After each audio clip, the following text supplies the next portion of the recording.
টানা ১৭ বছর ধরে একচেটিয়াভাবে আওয়ামী লীগের ক্ষমতায় টিকে থাকা, এরপর জুলাই আন্দোলনের মধ্য দিয়ে এলো রাজনৈতিক পালাবদল। প্রশ্ন উঠেছে, রাজনৈতিক এই পট পরিবর্তনে আওয়ামী লীগের ভোট পাবে কোন দলটি?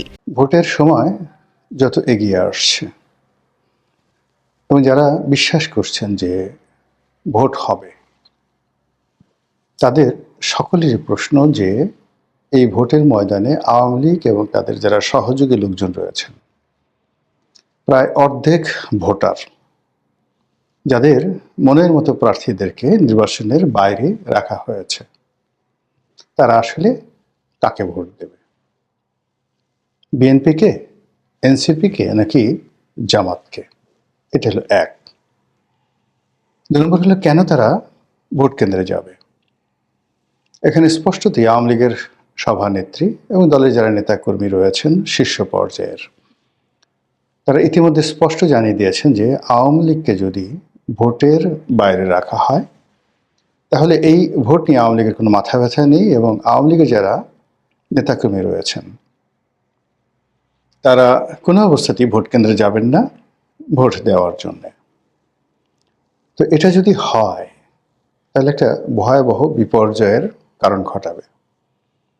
এর কারণ হলো যে আমাদের দেশে এখন যেভাবে নির্বাচন হয়েছে, গত কয়েকটি নির্বাচনে, সেখানে ভোট কেন্দ্রে ভোটারের যে উপস্থিতি, এটা একটা বিরাট সমস্যা।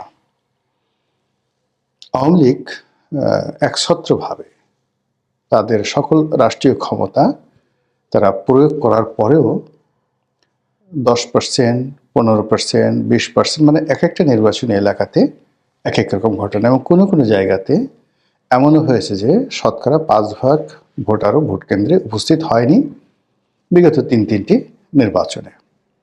আবার কোনো কোনো কেন্দ্রে 70% ভোটার উপস্থিত হয়েছে, যেখানে আসলে শক্ত প্রতিদ্বন্দ্বী প্রার্থী ছিল এবং হাড্ডাহাড্ডি লড়াই হয়েছে। তো সেক্ষেত্রে সামনের যে নির্বাচন, এটিকে যদি প্রতিদ্বন্দ্বিতামূলকভাবে শো করা না যায় ভোটারদের কাছে, এখানে সেই 5%, 10%, 11%, 12% এরকমই হবে, এর বেশি হবে না। আর কিছু কিছু জায়গাতে হয়তো 80% হয়ে যেতে পারে, যেখানে আসলে ভোটের মাঠটা ইতিমধ্যেই জমজমাট হয়ে পড়েছে। তো সমস্যাটা কোথায়? অতীতে আওয়ামী লীগ যেটা করেছিল সেটা হলো, তাদের অনুগত প্রশাসন ছিল, মিডিয়া ছিল, এবং তারা ওই মুহূর্তে ভারত, আমেরিকা, ইউরোপীয় ইউনিয়ন কাউকেই পাত্তা দেয়নি। ফলে তার ইচ্ছা মতো ব্যালট বাক্স ভরেছে, ইচ্ছা মতো রাত্রে ভোট করেছে, ইচ্ছা মতো বিনা ভোট করেছে, ইচ্ছা মতো রেজাল্ট ঘোষণা করেছে, এবং সবাইকে সেটা মেনে নিতে হয়েছে। কিন্তু এবার তো এটা 1% সম্ভব নয়। এটা করার সঙ্গে সঙ্গে ইলেকশন কমিশন সেখানে ভোটটা বন্ধ করে দেবে। তাহলে ভোটারের উপস্থিতিটা যদি নিশ্চিত করতে হয়, সেক্ষেত্রে আওয়ামী লীগের ভোটারদেরকে আনতেই হবে মাঠে। এটি এত কঠিন একটা বিষয় যে হিমালয়ের যে পর্বতমালা, সেটিকে যদি কাঁধে এনে বা ঠেলে, গুতিয়ে, ধাক্কা দিয়ে আপনার বাড়ির পাশে আনার কেউ চেষ্টা করে, ওটা যেভাবে কঠিন, একইভাবে এই ভোটের ময়দানে আওয়ামী লীগের যে 50% ভোটার আছে, তাদেরকে ছলে বলে কৌশলে ভয় দেখিয়ে, টেনে হিসড়ে, প্রলোভন দেখিয়ে, হোয়াট এভার মেবি, আপনি যেটাই বলেন না কেন, ভোট কেন্দ্রে আনা ওই রকম কঠিন একটা বিষয়। এটা হলো আমার ব্যক্তিগত অভিমত। 2 নম্বর হলো যে আওয়ামী লীগ যদি এই নির্বাচনে কৌশল করতে চায়, মানে খেলতে চায় প্রার্থীদেরকে নিয়ে, তাহলে যেটা হবে সেটা হলো, তারা সেই একটা জায়গাতে জামাতের ময়দানে উপস্থিত হবে, যেখানে তারা কৌশল মনে করবে যে আমাদের প্রার্থী স্ট্রং। আর অন্য জায়গায় তারা বিএনপির প্রার্থীর পক্ষে নামবে, জনসংখ্যা বড় হবে এবং প্রার্থীদেরকে মাথায় তুলে নাচবে, মনে হচ্ছে যে প্রার্থী তারা জিতে গেছে। কিন্তু শেষমেশ তারা ভোট দিতে আসবে না, যাবে না, বা ভোট কেন্দ্রে ঢুকে তারা ব্যালট পেপার নষ্ট করবে এমনভাবে। তাতে কি হলো যে সবাই একটা ইমেজে রইল, ভোটের দিন পর্যন্ত প্রচুর ভোটার উপস্থিত হয়েছে, আওয়ামী লীগের সব লোক ভোট কেন্দ্রে এসেছে, কিন্তু শেষমেশ তারা ভোট দেয়নি। হা ভোটের জায়গায় না ভোট দিয়েছে, না ভোটের জায়গায় হা ভোট দিয়েছে। আর প্রার্থীকে এমন সিল মেরেছে প্রতীকের উপর যেখানে ভোটটা নষ্ট হয়ে যায়। তাহলে কি হবে বলেন? এরকম একটা অবস্থাতে কি হবে? দিন শেষে দেখা গেল যে সবাই এটা মারাত্মক বিপদে ফেলবে। নির্বাচন যারা অনুষ্ঠান করছে তারা দেখলো যে ইলেকশন কেন্দ্রে প্রচুর ভোটার ভোট কেন্দ্রে গেল, তারা ধরে নিল 60%, 50% ভোটার কালেকশন হয়েছে, অতএব সিল পিটানোর দরকার নেই। কিন্তু দিন শেষে গুনে গুনে দেখা গেল 5%, 6%। তখন নিজের গালে চড় থাপ্পড় কিল ঘুষি মারা ছাড়া তাদের আর কিছু করার থাকবে না। এই গেল দ্বিতীয় অপশন। এবং এই কাজগুলো করা কিন্তু এত সোজা না। আওয়ামী লীগের যে চাণক্য নীতি, সেই চাণক্য নীতি যদি পরিপূর্ণ বাস্তবায়ন তারা ঘটাতে পারে, তাহলে সেক্ষেত্রে কেবলমাত্র এটা ঘটানো সম্ভব। থার্ড যে অপশন, সে অপশন হলো এলাকার যারা প্রার্থী তারা আসলে সত্যিকার অর্থেই আওয়ামী লীগের নেতাকর্মীদেরকে উদ্বুদ্ধ করতে পারলো তাদের ম্যাগনেটিক নেতৃত্ব দ্বারা, তারপরে তাদের বক্তব্য দ্বারা এবং তাদের নানা রকম কর্মকাণ্ড দ্বারা আওয়ামী লীগের যারা নেতাকর্মী তারা উদ্বুদ্ধ হলেন এবং আওয়ামী লীগের ভোটারদের জন্য একটা নিরাপদ জোন, সেফ জোন সংশ্লিষ্ট ইলেকশন কমিশন, প্রশাসন সবাই সেখানে উন্মুক্ত করে দিল যে এখানে যাদের বিরুদ্ধে মামলা আছে, তারপর যারা চিহ্নিত সন্ত্রাসী অপরাধী, তাদেরকে বাদ দিয়ে আওয়ামী লীগের যারা ক্লিন ইমেজের লোক তারা যদি ভোটের ময়দানে আসেন তাদেরকে সম্মান জানানো হবে, এমনকি তাদেরকে মঞ্চেও নিয়ে বসানো হবে।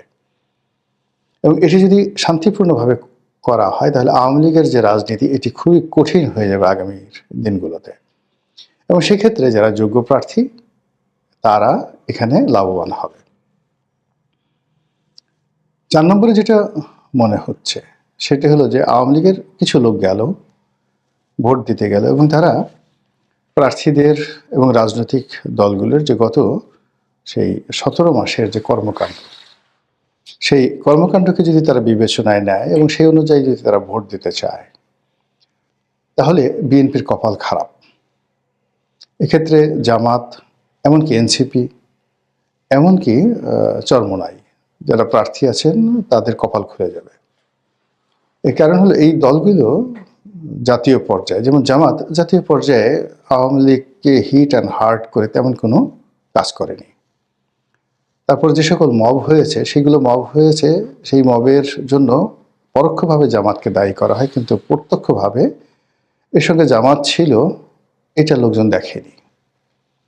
কিন্তু সে তুলনায় পথে ঘাটে মাঠে হাটে বাজারে যদি মবের হিসাব করা হয়, কারা বেশি মব করেছে, কারা চাঁদাবাজি করেছে, কারা আওয়ামী লীগের নেতাকর্মীদের বাড়িতে হামলা করেছে, মামলা দিয়েছে এবং তাদের ব্যবসা প্রতিষ্ঠান দখল করেছে ইত্যাদি, যে পথে প্রান্তরে যে ডাটাগুলো, তথ্যগুলো আছে, এগুলো যদি ভোটাররা বিবেচনা করেন সেক্ষেত্রে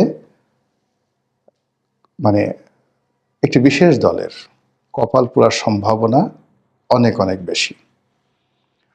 আবার অন্যদিকে মানুষের মন তো নরম হয়ে যায়।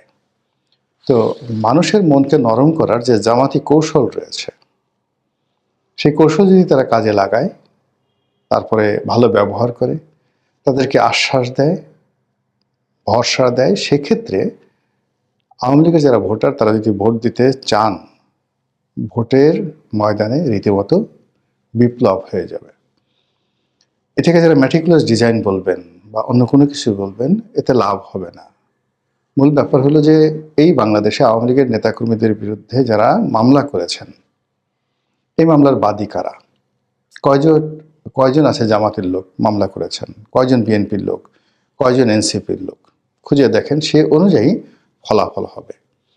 এখানে শেখ হাসিনা উনি যতই বলে দিন না কেন, ভারত যতই বিএনপিকে ফেভার করার চেষ্টা করুন, তারপর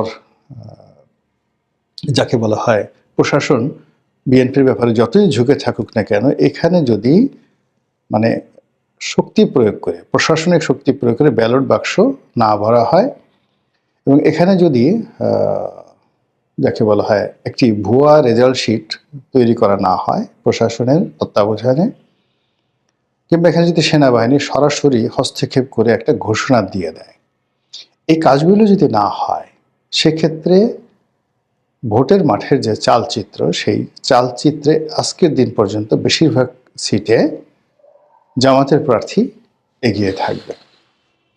এবং বিভিন্ন এলাকাতে যারা ইসলামপন্থী রয়েছেন, যারা মহিলা ভোটার আছেন এবং যারা এই বছর তরুণ প্রজন্মের ভোটার হয়েছেন, তারা যে আসলে শেষ মুহূর্তে কি করবে এটা বলা যাচ্ছে না।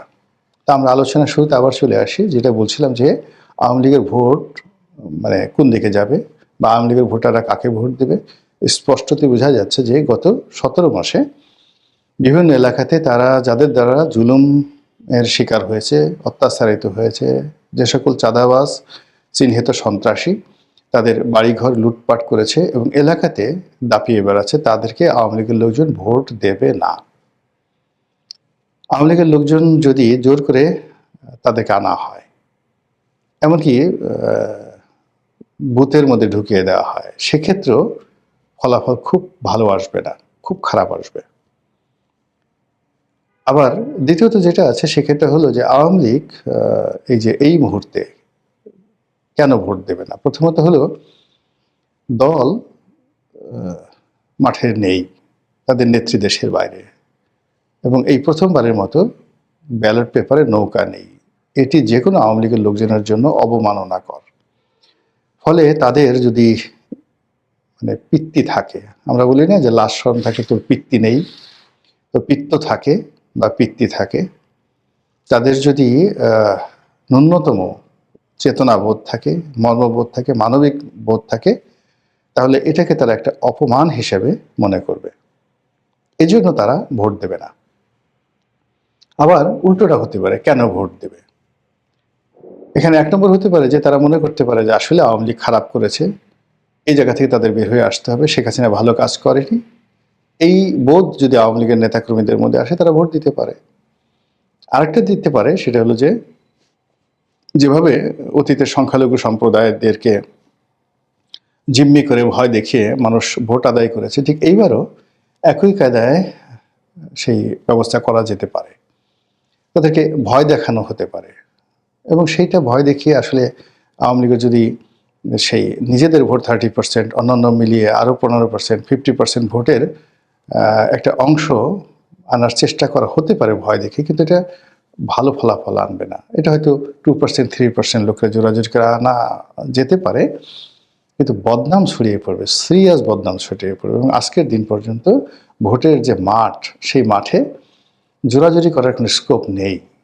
এখানে নেতাকর্মীদের মধ্যে, প্রার্থীদের মধ্যে উত্তেজনা আছে, প্রতিযোগিতা আছে, কিন্তু ভোটারদেরকে ভয় ভীতি দেখানোর মতো অবস্থা বর্তমান প্রশাসনের আন্ডারে, সরকারের আন্ডারে এখনো পর্যন্ত আমরা সেটা দেখিনি।